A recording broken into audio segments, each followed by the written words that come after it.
Hey Titans, this is Mordecai from GamerTitan.com. In this video, we're going to be going over a new component that was recently released to community content through Team Meta called the Creator Events Add-on. Now, what this add-on allows you to do is it ties directly into the new Creator Event system that Core released that you could find on the website if you go to Creator Portal and go to events here. This is the new event system. Now, if you're not sure what the event system is and you would like to learn more about how to basically get an overview of what it does and how to use it, please watch my previous video, as I just filmed a video going into details of exactly that. So what we're going to do is hop over to the core editor, and to actually get this component, what we're going to want to do is go to the community content tab in your editor. And if you don't have this visible in your editor currently, just go to window and make sure that community content right here is checked. And once it is, you'll have this window here. And what we're going to do is search Team Meta, all one word. And we're going to sort by newest. And right here is the Creator Events add-on. So this is the one we're looking for, is Meta Creator Events add-on by Team Meta. And what we're going to want to do is click on import and click on save here. Now you'll notice in core content now we have this imported content Meta Creator Events add-on. Now there's two templates here. The first one is the system itself. So what we're going to want to do is grab it and drag it into our hierarchy. The second one is the README for this component. So if you need more details on a specific feature, the documentation is actually in this README right here. So just going to delete the README, because also in the Creator Events add-on, once we drag this into our hierarchy, we also have the README at the very top here, the first child of this folder. So the next child of this folder that we're going to notice is this Meta Events API. Now, this is probably currently this is probably the most difficult part of the system. And the reason for that is because we have this game ID and we have to put in our game ID for the game that we're wanting to listen to. So it would basically be the ID of once your game is published. That's how you actually get this game ID. And we're going to want to do that by actually creating an event real quick. So very quickly, I'm going to go and create an event. And I'm going to do run 24, and it's this first one here, test event for video, test event for video. Just copy and paste this here, and I make this 530, and at 6, use the game's default image. I'm just going to click preview and publish. Oh, create a tag there. I'm going to go and schedule the event real quick.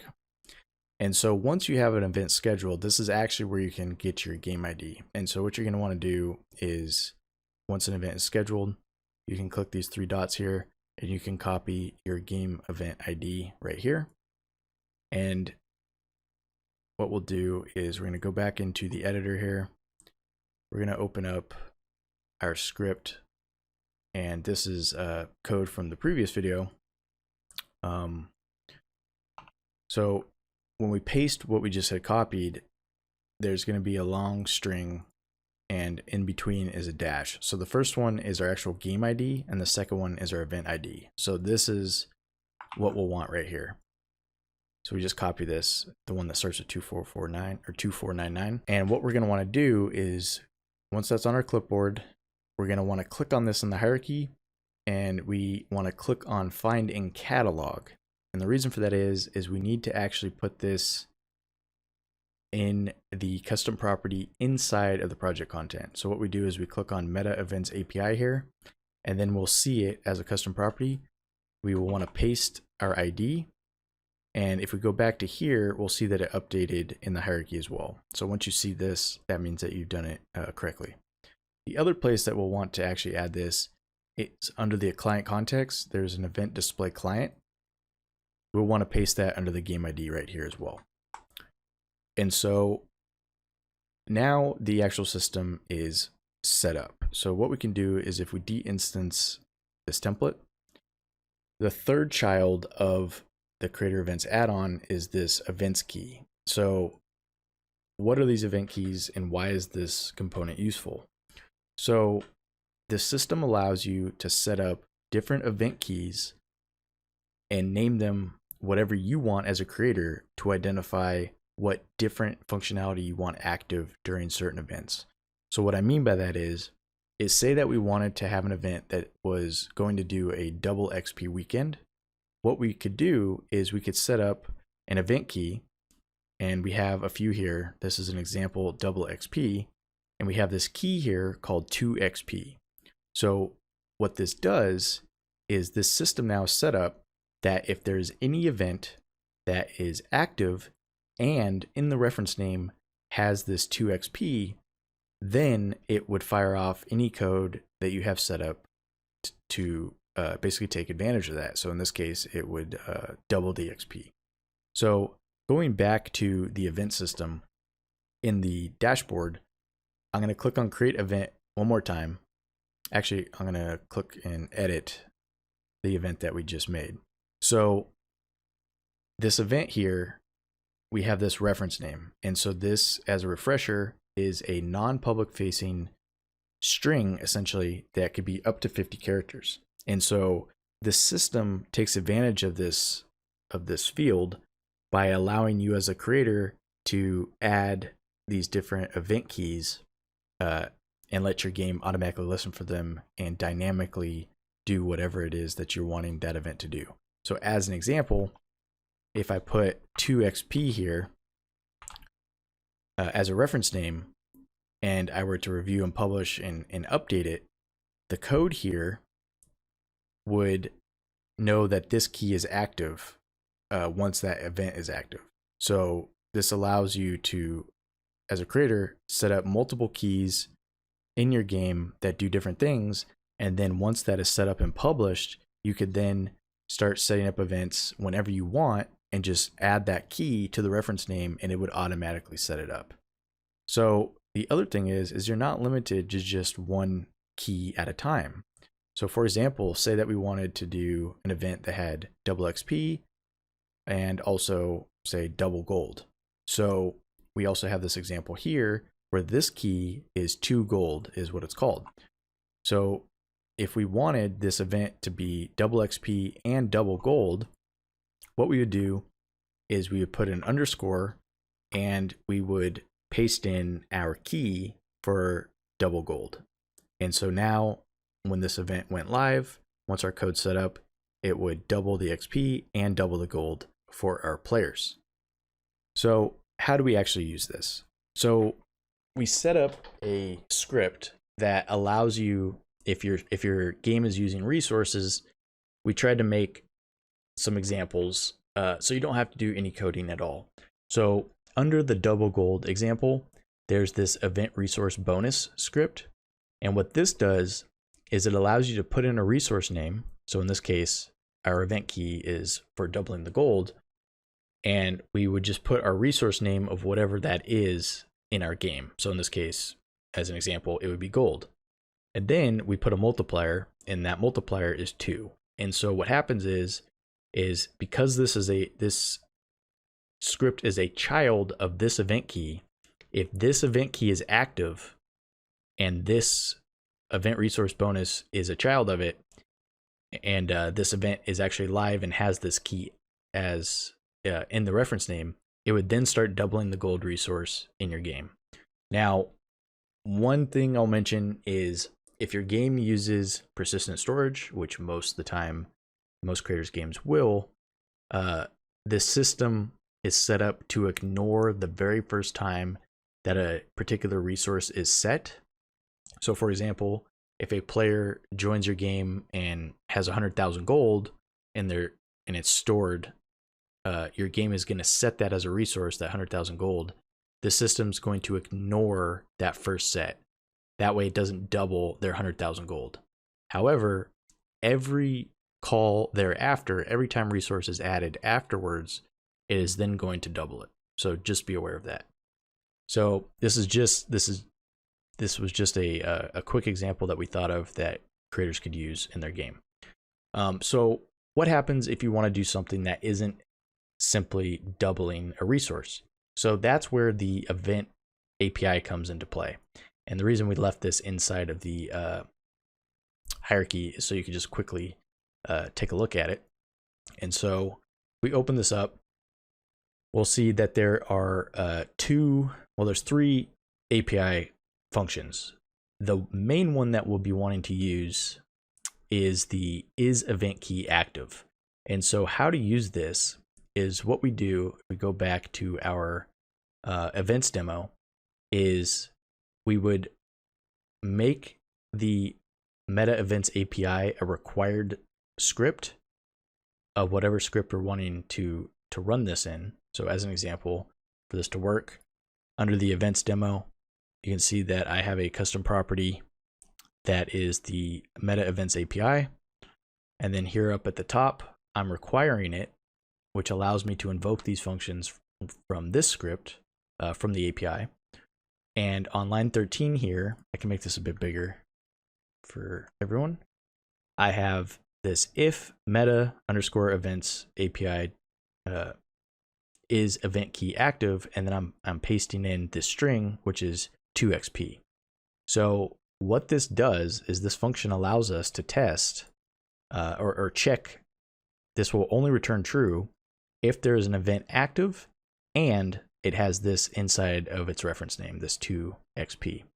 And so this is just a very quick example of how you would use this function to set up whatever it is that you want in your game to do. And so where I'm getting this 2xp is from this key right here, this double XP. So as an example, say that we wanted to make a new key real quick. What we do is we just copy and paste one of these other event keys. We can name it whatever we want. So for it to basically be helpful for you as the creator, it's good to actually name the event key object, whatever you like, a little bit of a description of what this particular event key is going to do. So say that we wanted this event to just be a gift event for a tutorial video, right? So we could just name it up at the top. So then in the hierarchy, we could see it here. And then we have this key. So we just do like tut gift, right? Now, one thing I'm going to mention is because our reference name limit is 50 characters, if you plan to set up events with a lot of these active all at the same time, I would recommend trying to keep your key as small as possible, but making sure that they're always unique. Because if you have 2 of the same keys, it won't work as intended. It'll basically run both of those things at the same time. So just be aware of that. So now that we have this key set up, we just would copy this. We would go back to our script, and instead of 2xp, we would just put this here. And so now, if we have an event that had tut gift, it would then start running this code.